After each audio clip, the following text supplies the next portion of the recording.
Besides the 5 foundational principles, we have some additional things that we attempt to encourage with coaches and players, with programs who are committed to compete biblically. We don't consider them pillars per se, but they fit within. Again, this stuff it's like kind of parenting. You can't just always separate into category stuff. It all kind of blends and melts together. We haven't attempted to put the following things I'm going to speak about into specific categories of those pillars that I gave you or the principles I just gave you. These are just other concepts that we think about that are distinct enough that we teach on them specifically or make sure that we address them more pointedly. They may have been addressed in the midst of other things I've talked about so far in class, but we want to reiterate them, remind you, or make sure we're specific about them. So, additionally, what we attempt to encourage programs or individuals to think about is to build the concept of team. That's been covered in general, but I bring that up to say when we talk about team, we're talking about this unity piece and this interdependent piece. But I use this term cross-pollinate. Pollen, of course, pollen with bees, and they're getting pollen from flowers to create honey and all that kind of stuff. So to cross-pollinate is have them pollinate somewhere they don't normally go. What does that look like in terms of team? I mentioned how my experience when you consult college athletic programs, you can tell by going in the cafeteria to see, or the dorms, you can tell who they hang around with if they're attempting to cross-pollinate with the student body. If you keep separate entities, that's not sin, that's not bad, it's just not what's possible. That if my team is separate of the student body, that's not good. If my team is separate of the other teams in the athletic department, that's not good. It's not that it's bad, wrong. It's just not optimum. It's not ideal. It's not the kind of heart we want to have, which is we're all in this together. We're in this together as a school. We're in this together as a city. We're in this together as a country.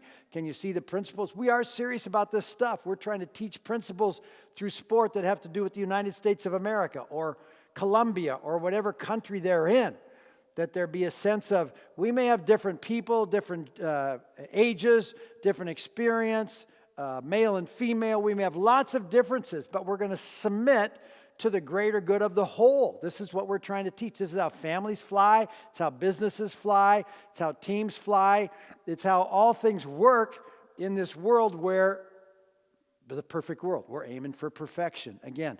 And so we're looking for teams to cross-pollinate individually and corporately. I was in college football programs where the football team was separate of the baseball team, was separate of the basketball team. That's not sin. It's just not optimum. Why can't we get along? Why can't we do stuff together? I always loved it when our football guys were good friends with other sport guys, where they were good friends with non-sport guys. This is how you build a culture in a school. If you see that your football team is the only thing that matters, or your basketball team, or whatever sport team, if the other teams don't matter, that wouldn't be the heart we want. We want people to consider others better than themselves. As a principle, other teams is important. One thing Frosty taught us is during the fall, he'd always take the football team over during a soccer match, whether it was girls or guys, and he'd take time out of his practice to go to their game and give them cheers for a window of time. Now, did that 5 minutes that the team took a break, did that really change anything? Well, frankly, it did. If those guys were sincere that they wanted to bless the other team, it motivated the other team to want to bless them. If those soccer gals felt like we cared about them, chances increased they'd want to come to a game. Or they might feel like we're a guy who actually cares about something other than himself. And so he taught cross-pollination of other sports by encouraging us and taking time out of his practice to take our people to other teams' stuff to go there to bless them. And the trick was, it's not a corny thing. We're not just being out there to act like we care about them. You're trying to create a heart that really does care about them because they're people. They're people, and people matter to God, which means they need to matter to us. And that was one of the ways that he attempted, in a simple, small way, that was 5 or 10 minutes of his lost practice time to make somebody else feel special. He had a knack for figuring out how to make the bus driver and the custodian and the referee and everybody feel special. Now, is there any downside to that? And isn't that kind of how the kingdom works? Even if the Lord's calling us to love our enemy and pray for those who use you and are trying to injure you or hurt you, can you see where his heartbeat would be to people, other people? If his heart is to love and bless and care for the enemy, what would his heart be to those that are not our enemy, that maybe aren't in our natural circles? This is the kind of culture that he created, and he did that within the context of sport and within the context of team. And so when you're trying to build intimacy with your team, you're going to have to, as a leader, forcibly cross-pollinate your team in ways they don't naturally cross-pollinate. In a football team, as an example, because there's offenses and defenses that are distinct. In basketball, there's not. In soccer, there's not. Everybody plays offense and defense at the same time. But as an example, he would force together offensive, defensive players. He'd force together white and black players. Now, we didn't have a lot of minority. It was in our community, it was mostly white. And so he didn't have that opportunity, but it would have been good to be on his heartbeat, and certainly on our heartbeat, who coach more multi-race in settings, that he's trying to force people together, not to force them together in a bad way, but to give them an opportunity to build unity with people that we have a different story than. So he put upperclassmen with underclassmen, offense with defense, different races together, different ages, different cultures. The goal is to cross-pollinate so that people can realize that we have more in common than we have in difference. To break down barriers where stereotypes are blocking the ability for people to become friends. To teach them a care about another player so that it's not about us competing against each other. This is a huge deal.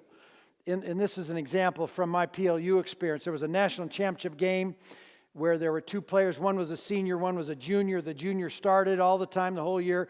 The senior did not. The senior had played before. Now a junior comes in who's younger, and now he beats him out, so to speak. In a normal climate, they might encourage competition, so they don't even, they want each other. Frankly, you create a scenario where you want your teammate to fail so you can play. What kind of culture is that where you want somebody else to lose so you can win within your own team? That's not going to build tremendous unity and synergy and love. And so they forcibly created and taught people the principle. This is a true story, unbeknownst to the staff until after the fact. In the national championship game where they were going to have, this was a TV game even though it was a small college, they were going to introduce the players, they're going to have their picture up there in their bio. Who doesn't like that? We all have an ego that likes to be stroked a little bit. And this guy said to his teammate, to the older upperclassman, said, listen, you've not started all year, this is the national championship game, why don't you start today? On his own, he negotiated with his teammate that his teammate start over him, who was a senior, to start over him, to honor him as a senior and as a teammate who he cared about. He allowed him to start the national championship game. He played, I think, one series, and then the junior came in. Now, when we heard about that as coaches, we didn't think, time out, that junior's a better player. In this series, they were close enough. It wasn't like this guy couldn't play at all and this guy was a great player. He was a good player. He just wasn't as good as the junior, and the junior was the starter and the senior was the backup, and the junior voluntarily, unbeknownst to the coaches, negotiated a deal where the junior started in the national championship game so he could be listed as starter and his picture could be on the TV. When you got that kind of culture, you got something going for you. It's going to be hard to beat those guys because they're going to have some special power that's associated with synergy and intimacy and with caring and sharing. Lou Holtz is a famous football coach in the United States, normally tied to Notre Dame, and his comment is this: when there's caring and sharing, it's hard to get beat. Now, he isn't talking literally, and there's not a direct correlation that just because you got caring and sharing, that on the scoreboard you're going to win all the time. It is to say this: when you have that kind of sharing and intimacy, when you have that kind of culture of thinking about somebody else, climbing in their shoes, considering learning their story, let alone caring about their story, when people have that kind of culture, they're going to be much more inclined to want to fight together and fight for each other. And that is such a great principle, and it's biblical. All kinds of Bible verses about that kind of thing. Don't wait for that to happen, make it happen. Have a plan for that to happen as a coach or as a father or as a business owner, to create a culture where there's caring and sharing, where you're coaching the heart about learning how to serve other people, serve their interests. How can I help you reach your goals? In this culture, you have players before practice saying, what can I do for you to help you get better? They've created a culture where due to a process they call goal setting, that they would have guys together help each other reach their goals in pre-practice, going over fundamentals. They'd say, how can I serve you so you can get better? Of course, that motivates a good-hearted person. That motivates them to say, how can I serve you? Now you've got a culture of caring and sharing where it's about helping other people be the best they can be, which just enhances the culture. There's no downside to it other than maybe you lose 5 minutes or 10 minutes focusing on yourself and your own technological or technical development or fundamentals, etc. A business principle that's true. I know a company here in Tacoma, won't use the name, where the guy, the leadership gave special time for familial structure. I've worked at a company where they took us out regularly to just take a break from work and go out as a group and have coffee. They'd buy our coffee. For them, it cost them a couple $100 with a big staff. For us, it made them feel like they think about us. We thought that they thought about us. That helped motivate us to want to work for them. It's just wisdom. It's a good practice. It's a good principle to come alongside other people and let them know that you're for them. This is all about building team. Have a plan. Have a plan, make sure it's a good plan, execute the plan. What's your plan to build team? Are you hoping it gets built? Or are you planning on it being built? Are you hoping your family works out? Or you have a plan that your family? You can't control them.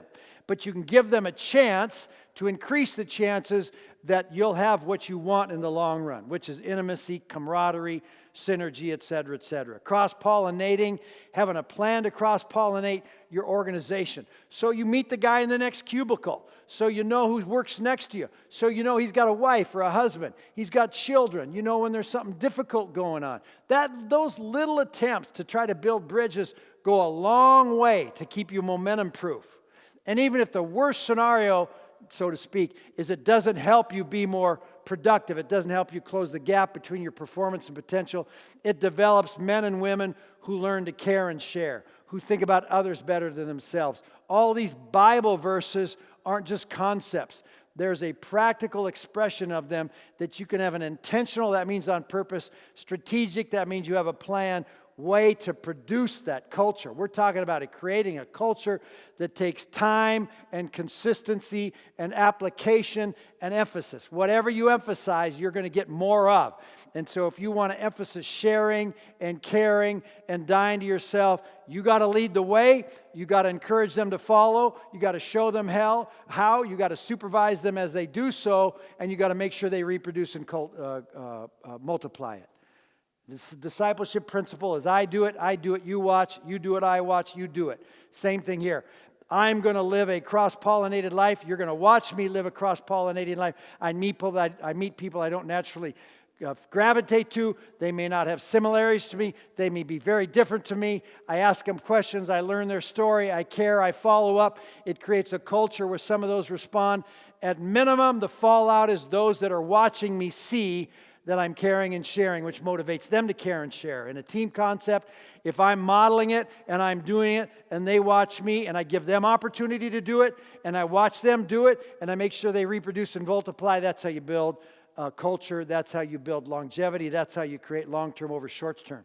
These are all practical expressions of biblical examples that have nothing to do with the sport on game day, but they create a culture of love, caring, sharing, intimacy that closes the gap between potential and performance because people start having a heart for others other than themselves, which is at the core concept of team.